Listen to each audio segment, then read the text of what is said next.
Bien, tout d'abord, la question que Khalid a posée, l'équation moins de temps, même savoir, c'est une équation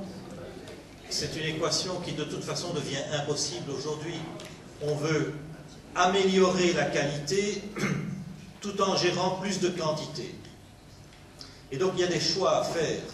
Et ces choix, je pense que progressivement, vos autorités qui sont chargées de la révision des curricula prennent conscience de ce qu'il faut passer à des élagages dans les curricula actuels.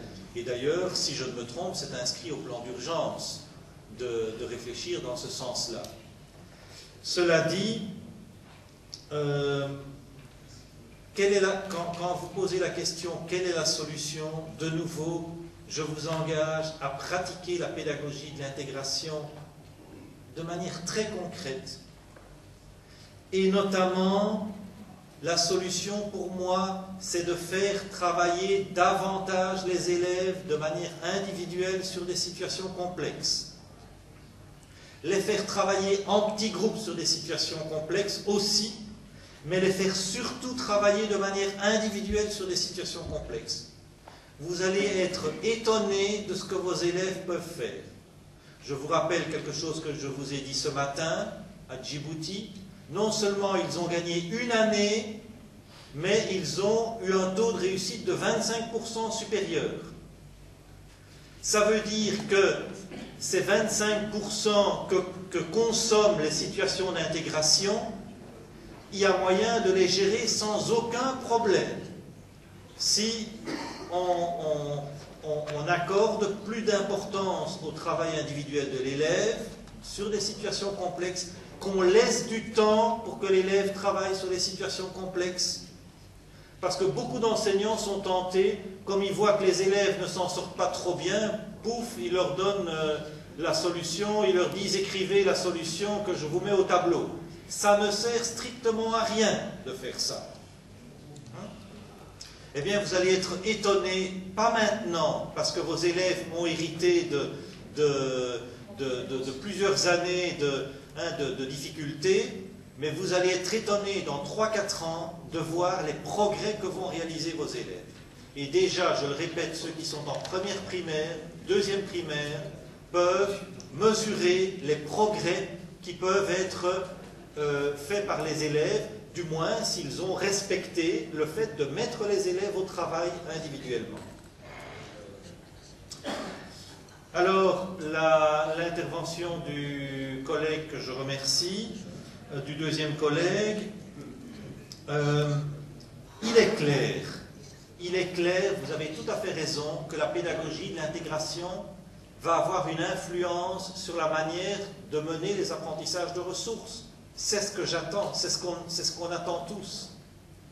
Simplement, ce que je disais, c'est au lieu de commencer l'effort de formation sur l'utilisation de situations problèmes pour les ressources, on met plutôt l'accent sur l'installation des situations d'intégration et puis les situations problèmes pour l'installation des ressources va suivre et donc ça va être une conséquence des modules d'intégration et pas l'inverse.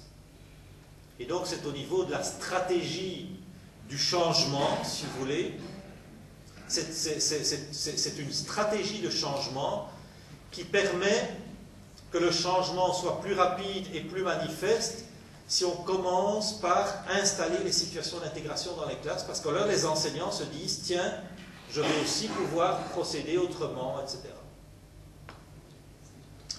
Et alors, comment la pédagogie d'intégration peut-elle rencontrer les besoins des élèves quand il y a 45 élèves par classe?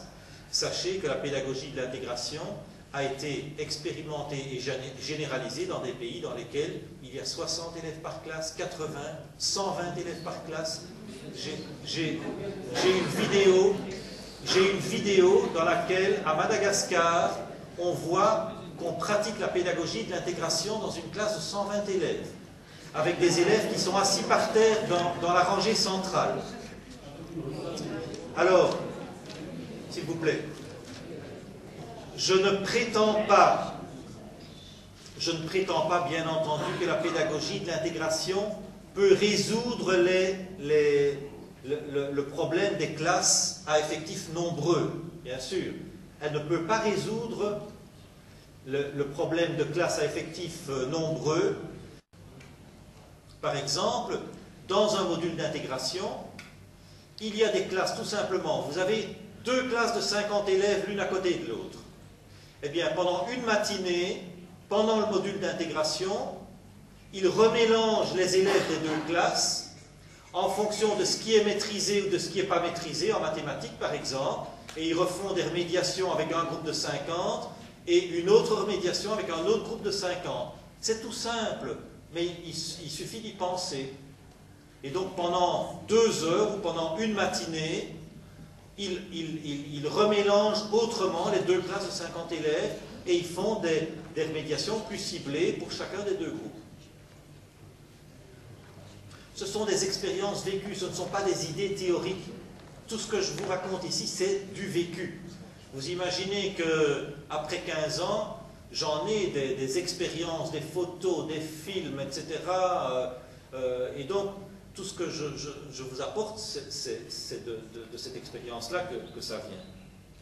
Tout comme je pourrais vous en redire sur des classes qui se repeuplent, par exemple, pendant les modules d'intégration. Dans certains milieux, les élèves désertent l'école pendant les apprentissages de ressources, et pendant les modules d'intégration, on voit les classes qui se repeuplent tout à coup. Mais est-ce que vous vous êtes demandé pourquoi les classes se repeuplent-elles pendant les modules d'intégration? Mais voilà des phénomènes qui se produisent. Et alors, le collègue qui a fait cette belle envolée, donc je suis d'accord avec les idées qu'il amène. Je voudrais quand même lui dire que vos ministres ne sont pas des irresponsables et qu'ils n'ont pas généralisé la pédagogie de l'intégration sans prendre un minimum d'informations, de mesures, d'évaluation, etc. Et l'évaluation, d'ailleurs, est encore en cours avec, au niveau du Centre national des examens. Donc c'est un processus qui est en cours.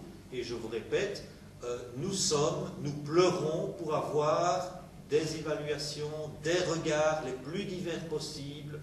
Si vous avez la possibilité d'accompagner des mémoires d'étudiants, des doctorats sur le thème de la pédagogie de l'intégration, allez-y, tout ce qui est une information valide qui peut alimenter le projet est évidemment la bienvenue.